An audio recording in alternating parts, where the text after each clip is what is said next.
Hey guys, welcome back to my channel.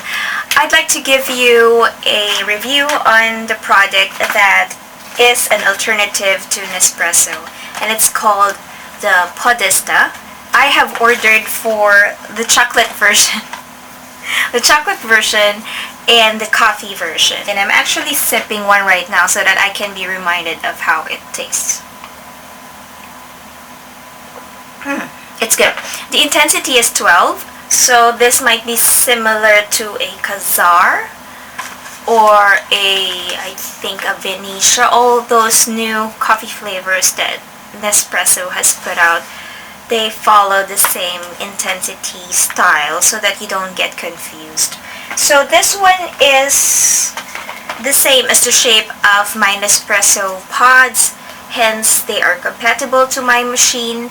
I have a mini Nespresso, and I wasn't really looking for an alternative to Nespresso, and I think the price of this, while it is cheaper, it doesn't really matter to me so much because I still love the flavors of Nespresso and I'm not really looking for something to change it up. The price difference is not a lot for me, to be honest. I think Nespresso is selling it for about 35 a pop, and the most would be 42 or 47 pesos per piece, and I think that is still cheaper than when I purchase coffee from Starbucks, right? This being about 30 pesos is, I mean, not too far out from the price of Nespresso, but during that time we were on the first couple of weeks of the quarantine here in the Philippines, and Nespresso decided to close for a bit until they figure things out.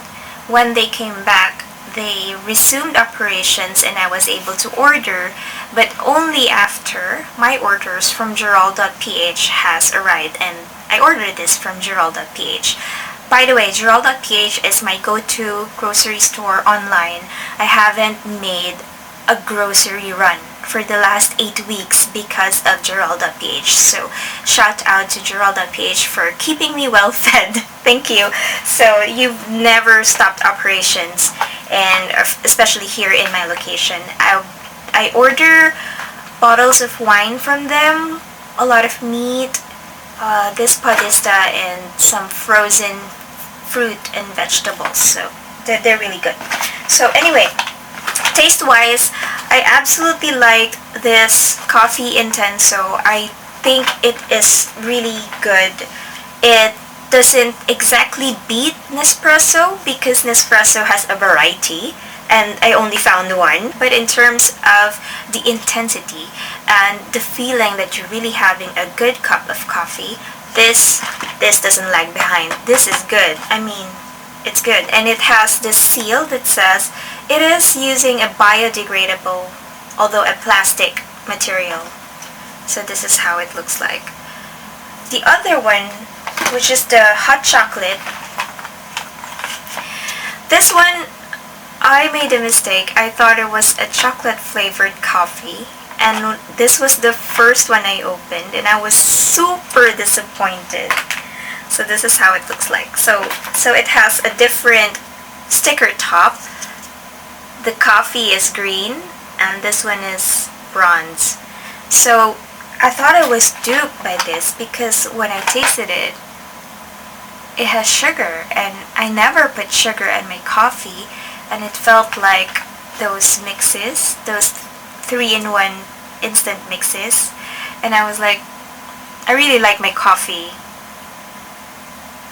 as real as it gets, like brewed coffee from the beans, from ground beans, no sugar, no milk. And I'm like, what is this? So it was my fault because it was just hot chocolate. It's like Swiss Miss. So I'm sorry, Podista. But anyway, this is chocolate. The only downside when you're using the pods for this is that you need to use the long shot.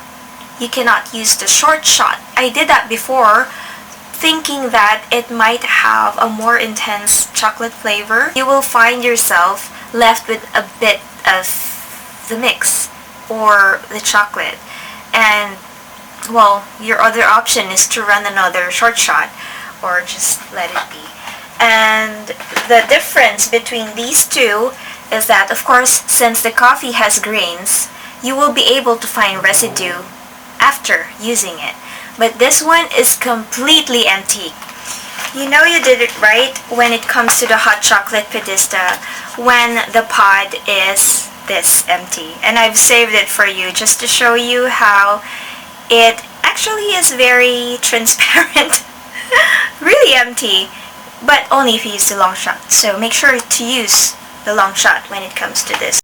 So would I transition from Nespresso to the Podista?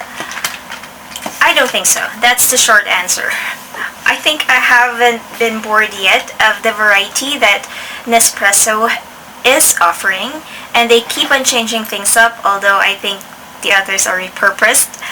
I don't see myself getting bored yet, and I have gone through most of the flavors, believe me, except for the decaf and those that required milk in the mix, because I don't really put milk on my coffee, so I don't think it makes sense for me to purchase the ones that were intended for cappuccino or such. So I've loved the Nordic flavors, which they kind of like put into the limited edition, so it's not available right now. By the way, I need to consume the rest of mine because I think Nespresso only lasts for 6 months. So anyway, there's a lot, and I don't think I'm not yet there on the board segment for me to transition from Nespresso to another alternative. And as I've mentioned, I don't see a wide range of price difference for me to actually shift from Nespresso to another brand. Also, I think that this material, although it's claiming to be biodegradable, I think that you don't really have a use for it. Unlike the material of Nespresso, which they can squish up and then turn into something like a Swiss knife, a pen, an ornament for the Christmas tree, or anything else that would require any aluminum products. You can actually recycle it. This one, I don't know what their plans are, or I haven't heard of whatever they've been doing or any drive that they've been doing for the plastic pods. Because to me, a plastic is a plastic. That's just how I see it. And you know, I may be wrong, but for me, perceptions are everything. Because consumers will have their own opinions like me. And for me, my perception is that a plastic is a plastic. If you can minimize using it, or if you can reuse it, that would be good. But if you don't see anything that can come out of this after the one shot, then it's additional waste. So that's just how I see it. And also because they don't have a wide range of flavors, at least right now, so there's really nothing for me to look forward to with Podista.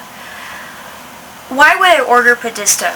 Only if Nespresso again shuts down for some reason, because like I mentioned, during the quarantine they temporarily shut down for about 2-3 weeks, I guess, and then returned quickly. And the other reason probably is if they come out of flavors that Nespresso doesn't have. I don't think Nespresso already has a hazelnut version. I don't think Nespresso has like an almond type kind of flavor. Those kinds of things. Because if you keep on giving me something that could be a little bit different, I may be inclined to try. But it depends if I get hooked. And if I get hooked, I might as well combine it with my other purchases. So it's really a good idea for Podista to be part of Gerald.ph, because I wouldn't shift from my orders in Nespresso towards going for a separate website where I order a bit and maybe spend so much on delivery fee, or there might be a minimum order quantity and I can't even purchase a lot because there's not a lot of variety in Podista, at least right now. So it's a good idea that they were part of a bigger curated online shop. So there you have it. As I mentioned, I like the taste of the Intenso. It's good. Yeah, it's not bad. I would say it is neck and neck with some of the flavorful, the strong and rich, flavorful versions of Nespresso. Maybe I could compare it to the Rama, the Intenso. I mean in taste, because it's not like Arpeggio, it's not like Venetia, or it's not like that. It's not like Kazar. But in terms of taste, I would compare it to the Rama. So yeah, there you have it. That's my review on the first alternative to Nespresso that I have tried, which is the Podista. This is the only alternative to Nespresso that I have explored out of a huge need, because I got so scared that I wouldn't have good coffee in this quarantine. It's really important that you guys stock up on things that you feel important, not just for your health, but also for your mental health. And coffee to me has been a really, really nice company. I just don't know what I'd do without coffee. So there you have it. Thanks a lot for watching. If you have any experiences, comments, or suggestions, please feel free to leave them in the comment section below, and I'll make sure to get back to you. Again, be safe. Quarantine has been relaxing, but please stay safe. Wear a mask if you need to leave your house, or if you need to work, please wear a mask. Do it for yourself, do it for others, and do it for your family. Take care, and we'll get through this. See you again soon. Bye.